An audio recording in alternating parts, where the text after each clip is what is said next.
Baik, Assalamualaikum warahmatullahi wabarakatuh. Saya Fuad Agus Alamin dengan NPM 0735231180. Saya dari kelompok 7. Sini saya akan menjelaskan sumber data, sumber pengumpulan dan preparasi data. Saya melanjutkan penjelasan dari teman saya. Langsung saja kita masuk. Di sini kita mendapat sumber data, yaitu kita melakukan pengumpulan data dilakukan untuk memperoleh informasi spesial yang dibutuhkan, informasi spasial, data spasial yang dibutuhkan dalam pembangunan sistem informasi geografis atau SIG pada kampus 3 Universitas Airon, Kota Ternate. Kemudian data yang digunakan berasal dari beberapa sumber, yaitu kita turun sendiri ke lapangan, yang dimana saya dan teman-teman saya turun langsung ke lapangan untuk mensurvei data-data pada tiap-tiap kelas, yang dimana kita mengambil data pada tiap-tiap kelas, kemudian pada tiap lab, kemudian di sekretariat, di kafe, kemudian ruang prodi dan di kantin. Nah, di sini yang saya bilang tadi, saya mengambil data pada tiap-tiap kelas. Sini nama bangunan yang pertama yaitu JT1. Kemudian inventaris dalamnya adalah ada meja dosen, kemudian kursi mahasiswa, papan tulis, kemudian ada AC dan penghapus.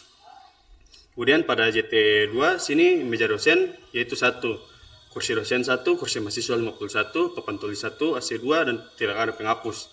Kemudian pada JT3 meja dosen 1, kursi dosen 1, kursi mahasiswa 51, papan tulis 1, AC 2, penghapus tidak ada. Bisa dilihat sini yang dimana JT2 dan JT3 melakukan data yang sama pada inventaris ini, pada bangunan JT2 dan JT3. Kemudian lanjut ke JT4. JT4 sini meja dosen 1, kursi dosen 1, kursi mahasiswa 67, papan tulis 1, AC 2 dan penghapus 1. Kemudian pada JT5 sini sama seperti yang JT sebelumnya. Pada JT5 dan JT6 kursi dosen 1, meja dosen 1, kursi mahasiswa.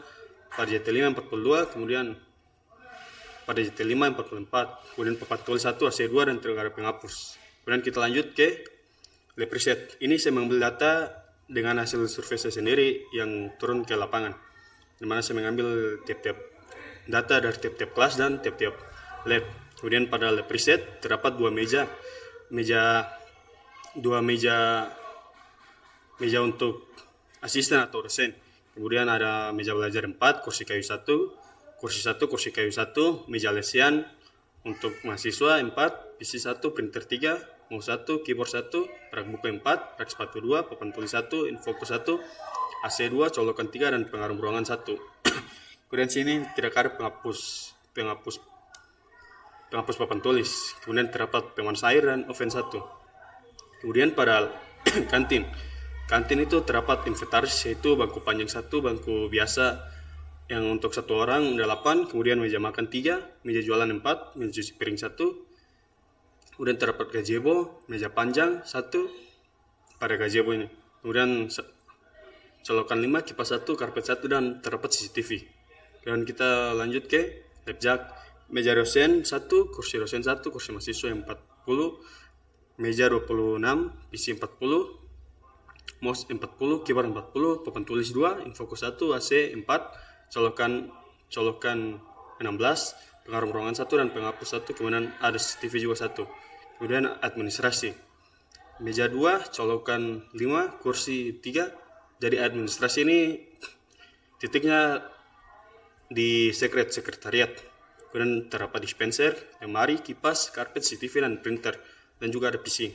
Kemudian sekret terdapat 7 meja, kemudian 4 colokan dan kursi palet atau kursi kayu 19. Kemudian beralih ke ruang kepala lab. Meja 2, kursi dosen 1, kursi besi 2, kursi kayu 3, PC 1, mouse dan keyboard 1, monitor 24, monitor dosen 1, CPU 14, rak 3 dan jam digital 1. Kemudian ruang kepala lab RPL. Meja 3, kursi dosen 2, PC 1, PC keyboard monitor 1, modem 2, switch 1, colokan 3. Kemudian terdapat 1 kasur dan 1 jam digital. Kemudian lab RPL terdapat 1 proyektor, monitor 50, keyboard 50, mouse 50, lemari 1, meja 10, kursi 50, meja dosen 1, kemudian AC 4, kotak keperluan 1, papan tulis 1, dan spiral 1. Kemudian ruang sidang.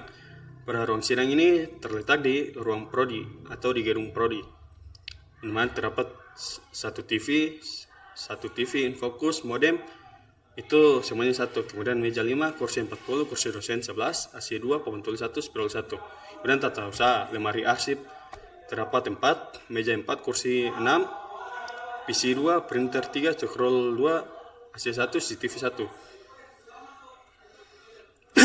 Nah, kemudian ini adalah tabel data interview, di mana nama bangunan pengelola. Sini terdapat, pada nama bangunan sini terdapat Kampus 3 Unair, yaitu pusat, dikelola oleh Rektorat. Kemudian 404, Coffee atau Cafe, dikelola oleh alumni informatika atau KAS. Kemudian Lab Mugis, dikelola oleh Kepala Lab Mugis, yaitu Ibu Alfa. Kemudian Lab Jack, dikelola oleh Kepala Lab Jack, yaitu Pak Amal.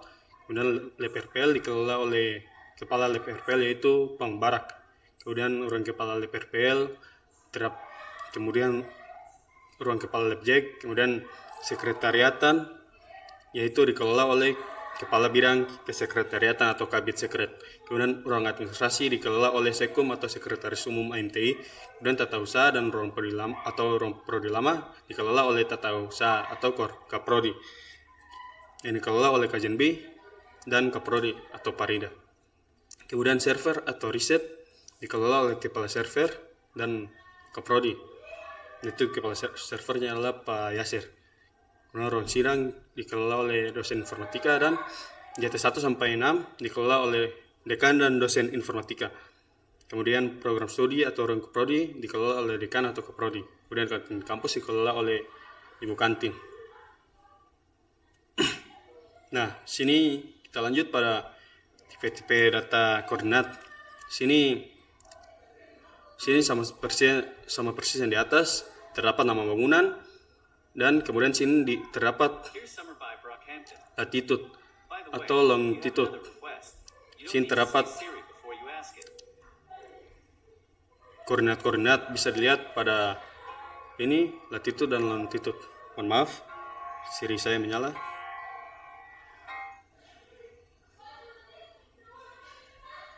Oke, kita lanjut. Nah, sini penentuan tipe data. Jadi yang pertama yaitu data vektor, yaitu gedung, kampus, objek, yaitu poligon, kelas dan laboratorium poligon, kemudian jalan kampus lain, area parkir poligon, cafe point, kemudian sekretariat point, kantin point. Ini bisa dilihat web yang kita buat untuk kampus 3 Unair Jati, kampus 3 Unair Universitas Airun Kota Ternate. Nah, sini juga ada dokumentasi dan sumber data, di mana kita menggunakan leaflet, kemudian Google Maps, kemudian ini data hasil observasi lapangan kampus 3 Universitas Airun. Ini saya dan teman-teman saya mensurvei langsung, turun ke lapangan untuk melakukan observasi data. Sekian dari saya mohon maaf bila terdapat kesalahan kata atau kurang kata, selebihnya saya mohon maaf. Wassalamualaikum warahmatullahi wabarakatuh. Assalamualaikum warahmatullahi wabarakatuh. Perkenalkan, nama saya Muhammad Rifaili dengan NPM 07352311-052. Pada streaming kali ini, saya akan melakukan penjelasan pada program di mana saya itu perwakilan dari kelompok 7 pada 6IF2. Baik, langsung saja pada program. Nah, pada indeks utama di sini saya menggunakan leaflet untuk dia punya mapping. Oke.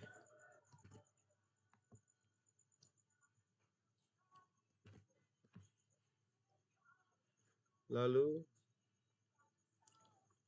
masuk ke style CSS-nya. Lalu di sini ada sidebar untuk dia punya kampus 3, di samping kampus 3-nya itu ada sidebar atau bisa dibilang burger button, untuk dia masuk ke button bagian editing. Oke, kita lanjut. Lalu di sini ada kontainer utama, kita lanjut saja. Nah, ini merupakan poin atau marker pada program kelompok kami. Lalu di sini ada panduan untuk tambahkan dan edit dia punya bangunan itu menggunakan marker. Nah, lalu di sini adalah dia punya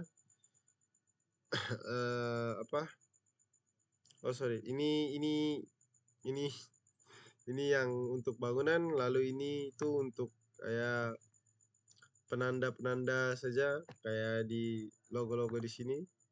Ini kan untuk ini itu untuk penanda logo saja. Lalu di sini ada jalan, zona, dan history bangunan.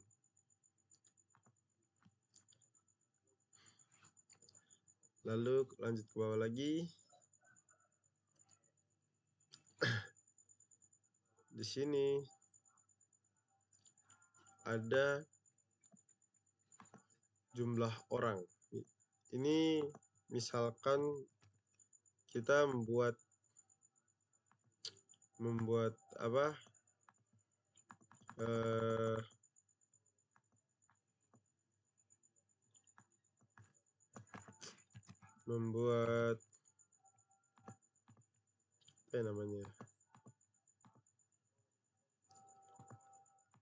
misalkan di sini kita buat bangunan baru ya. Nah, itu kayak ini ya? Kayak null text gitu untuk menampilkan contoh saja. Jadi misalkan kalau dia sudah terisi ya pasti dihapus. Dia otomatis terhapus. Nah, ini untuk button simpan dan lain-lain.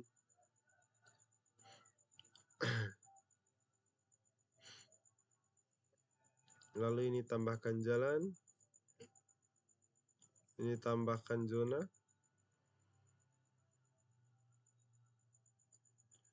Lalu di sini setelah itu masuk ke default data. Ini yang paling utama pasti default data, karena default data itu standarisasi dari sini. Nah, ini merupakan default data.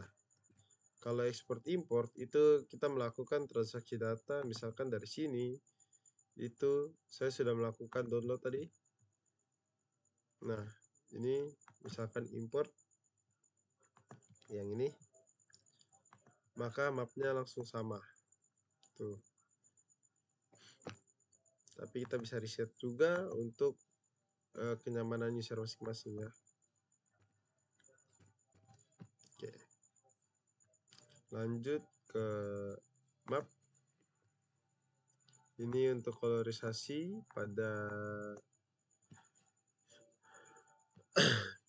yang ada pada tahap 2 untuk warna yang diminta sesuai pada tahap 2. Lalu di sini ada label juga.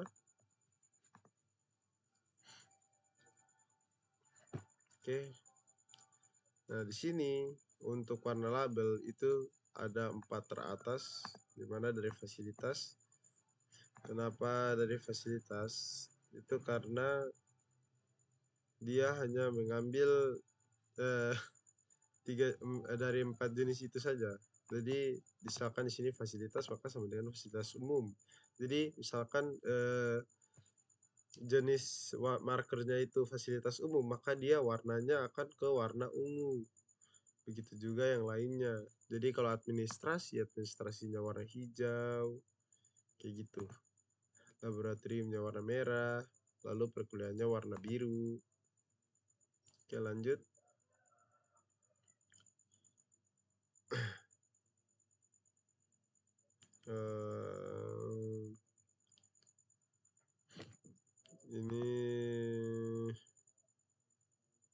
merupakan koordinat awal ya.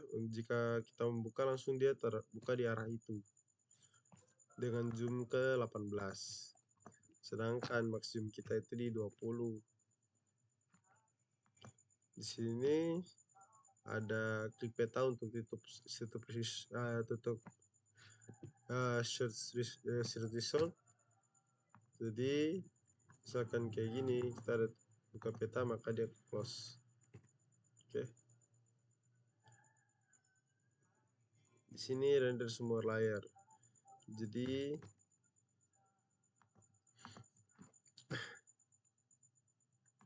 dia dapat merender semua layar dari building marker, road lines, terus ada zona polygons, ada building marker.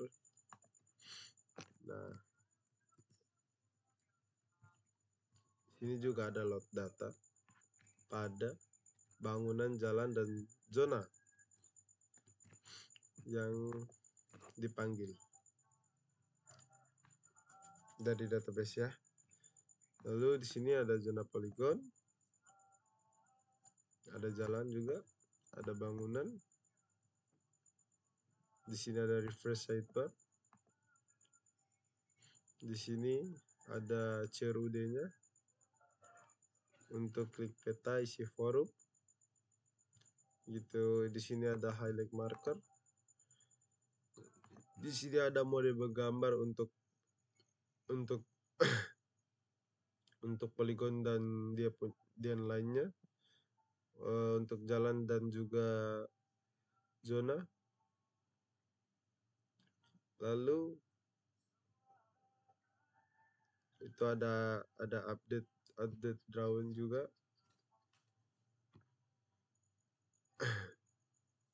Nah, ini untuk kelas point, untuk tombol balik.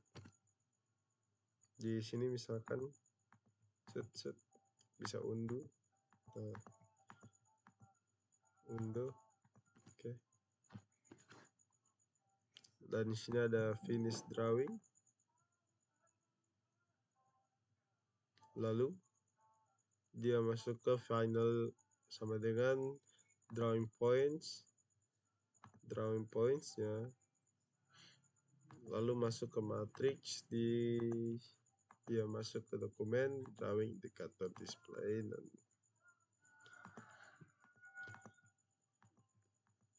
Oke, kita lanjut kepada sidebar. Di sini sidebar untuk di sini ada sidebar untuk menampilkan dia punya bagian sini.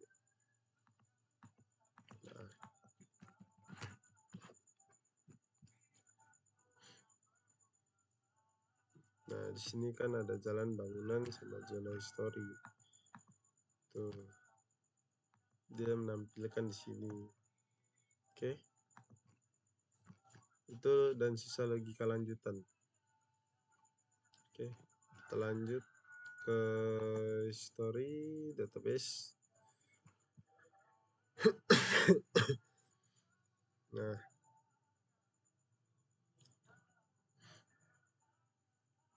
di database ini sebenarnya database statik, jadi tidak ada yang spesial banget.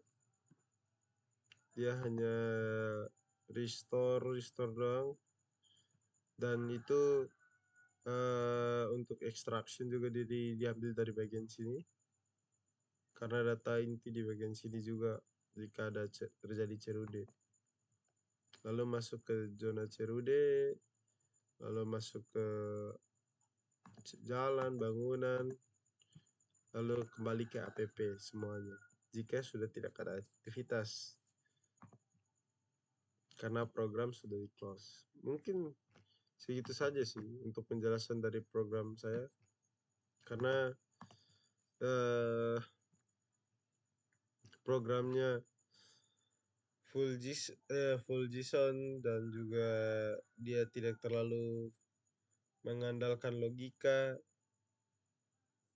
karena rata-rata sudah ada tools untuk GIS seperti leaflet dan yang sudah disebutkan oleh Pak pada tahap 4 itu cukup banyak. Mungkin segitu saja dari saya. Apabila ada salah kata saya mohon maaf. Wabillahi taufik walhidayah. Wassalamualaikum warahmatullahi wabarakatuh. Habis ini teman saya akan melanjutkannya.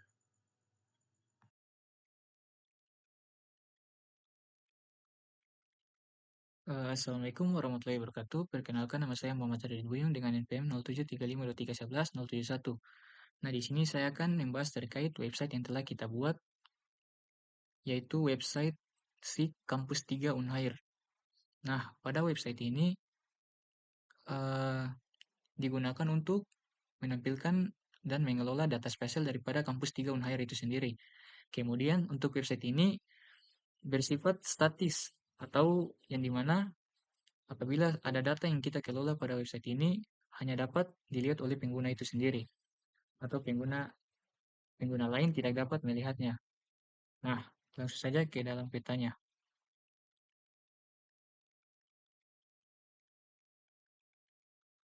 Pada peta ini bisa dilihat bahwa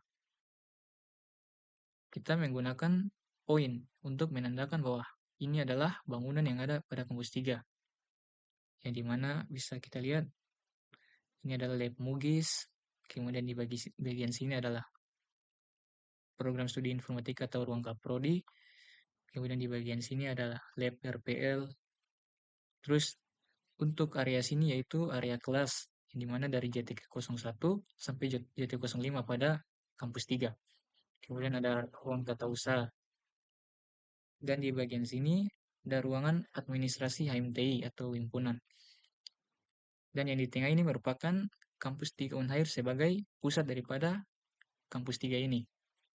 Nah, selanjutnya setelah poin kita menggunakan line. Line yang berwarna hitam ini atau dia menandakan bahwa jalan utama pada kampus 3. Kemudian ada poligon yang menandakan area di kampus 3.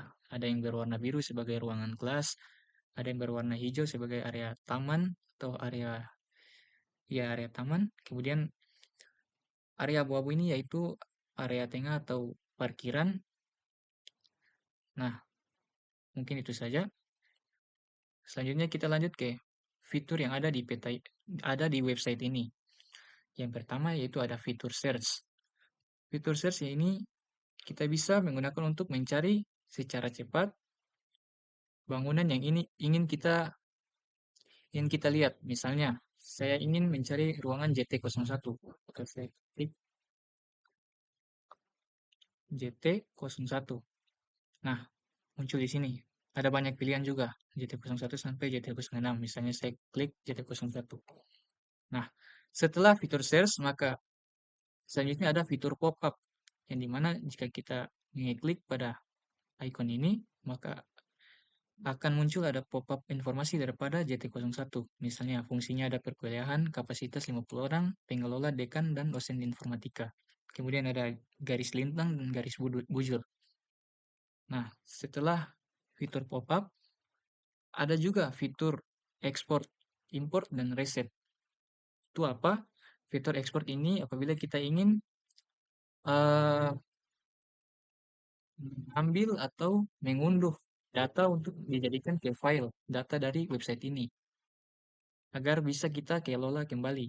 Nah, untuk mengelola kembali data yang telah kita ekspor, kita menggunakan fitur import. Nah, mungkin seperti itu.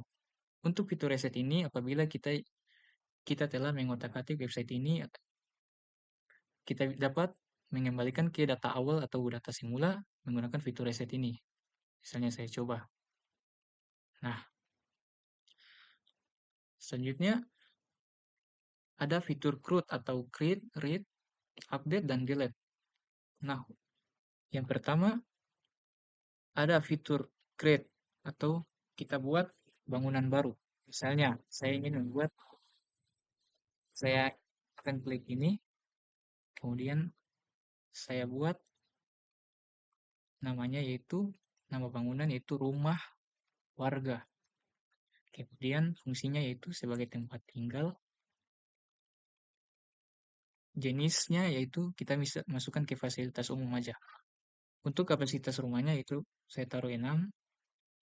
Di dalamnya ada PC, Maksud saya ada meja, TV, dan sebagainya. Senormal alat rumah aja. Nah, pengelolanya itu pemilik rumah. Nah, coba kita simpan bangunan. Nah, akan muncul di sini bahwa fitur create yaitu berfungsi yang kita tambahkan tadi itu rumah warga, fungsi sebagai tempat tinggal, kapasitas 6 orang, pengelola pemilik rumah, inventaris, meja, TV, dan sebagaimana. Selanjutnya ada fitur update, itu misalnya pada JT01 ini kapasitasnya 50 orang. Misalnya ada 2 kursi tambahan yang membuat kapasitasnya menjadi 52. Maka saya akan update, saya ubah di sini 52. Kemudian kita simpan. Nah, saya cek kembali ke JT01. Bisa dilihat bahwa kapasitas yang ada pada JT01 sudah menambah 2 orang, bertambah 2 orang yaitu 52 orang. Kemudian ada fitur delete. Nah, misalnya kita ingin menggunakan fitur delete, rumah yang telah kita buat tadi, misalnya saya akan hapus. Kemudian oke. Nah, bisa dilihat bahwa sudah terhapus. Fitur delete berfungsi. Kemudian fitur yang terakhir yaitu ada zoom in dan zoom out. Nah, tanda minus ini menandakan bahwa ini adalah zoom out. Misalnya saya klik. Nah, untuk mengkecilkan peta tersebut, peta kampus 3. Untuk memperbesar, kita bisa menggunakan zoom in atau tanda flash.